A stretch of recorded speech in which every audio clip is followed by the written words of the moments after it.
लोकसभा चुनाव में लगातार कांग्रेस के कई बड़े दिग्गज नेता का भाजपा प्रवेश लगातार जारी है। आपको बता दें कि अभी कुछ दिनों पूर्व ही कांग्रेस की प्रवक्ता राधिका खेड़ा ने कांग्रेस के कार्यकर्ताओं पर आरोप लगाते हुए कहा कि उनके साथ काफी अभद्र व्यवहार किया गया है। इसके पश्चात उन्होंने भाजपा प्रवेश किया, जिस पर कांग्रेस के एआईसीसी सदस्य अरुण सिसोदिया ने बयान दिया और बताया कि जाने वालों को रोका नहीं जा सकता।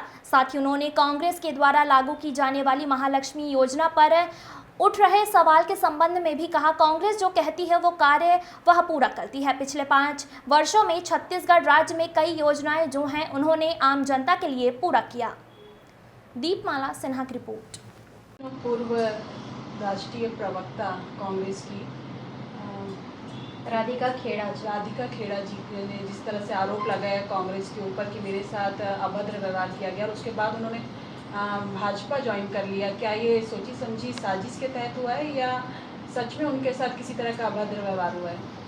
देखिए, चंद लफ्ज़ों में मैं अपनी बात को रखना चाहूँगा कि उन लोग जो भाजपा में जा रहे हैं, मैं उनके लिए कहना चाहता हूँ कि भाजपा में जाने वाले ये काम ना करो, राम का नाम बदनाम ना करो।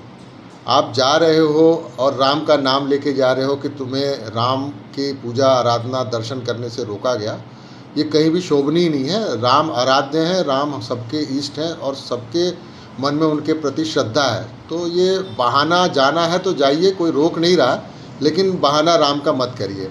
और रहा बात उनके साथ अगर कुछ इस तरह का हुआ, शिकायत की, तो प्रदेश अध्यक्ष और राष्ट्रीय नेतृत्व ने जांच करने का उन्हें आश्वासन भी दिया और कार्रवाई भी प्रारंभ की। पर शायद उन्हें जाने की जल्दी थी भाजपा में, क्योंकि उनकी एक टीम थी अरविंदर सिंह लवली और अन्य लोगों की, वो जाना चाहते थे, उस टीम के साथ वो भी चली गई। तो ये कहीं कोई विषय नहीं है, और अगर कोई ऐसी बात आपस में हुई थी तो उसका निराकरण संभव था। देखिए, जिस तरह भारतीय जनता पार्टी का जो शैली रहा है, वो हमेशा अच्छे कामों में रुकावट पैदा करने का काम करते हैं। अगर हमारी सरकार बनने पर हमारी कांग्रेस पार्टी ने घोषणा पत्र में जारी किया कि 1 लाख रुपये सालाना और 8,333 रुपया मासिक महिलाओं को दिया जाएगा, तो उसकी एक रूपरेखा तैयार की गई है। इससे पहले भी पता है कि जब हमारे छत्तीसगढ़ में सरकार बनी तो लोगों ने कहा किसानों का कर्जा माफ़ नहीं हो सकता, कांग्रेस पार्टी ने करके दिखाया। लोगों ने कहा कि समर्थन मूल्य 2600 और 2500 रुपये नहीं मिल सकता, कांग्रेस पार्टी ने करके दिखाया। लोगों ने कहा कि भूमिहीन श्रमिकों को 6,000 रुपया सालाना नहीं मिल सकता, कांग्रेस पार्टी ने करके दिखाया। तो कांग्रेस पार्टी की कथनी और करनी एक समान है। भारतीय जनता पार्टी चुनावों के हिसाब से मुद्दे तय करती है, चुनाव बीत जाने के बाद कुछ नहीं करती है। उन्होंने कहा 450 रुपये में सिलेंडर देंगे, उनकी सरकारें बन गई हैं, चाहे वो राजस्थान में हो, चाहे मध्य प्रदेश में हो, चाहे छत्तीसगढ़ में हो, क्या वो 450 रुपये में सिलेंडर दे रहे हैं? अगर इस तरह की बात है तो पहले वो अपने गिरेबान में झांके और फिर दूसरे के ऊपर दोषारोपण करें।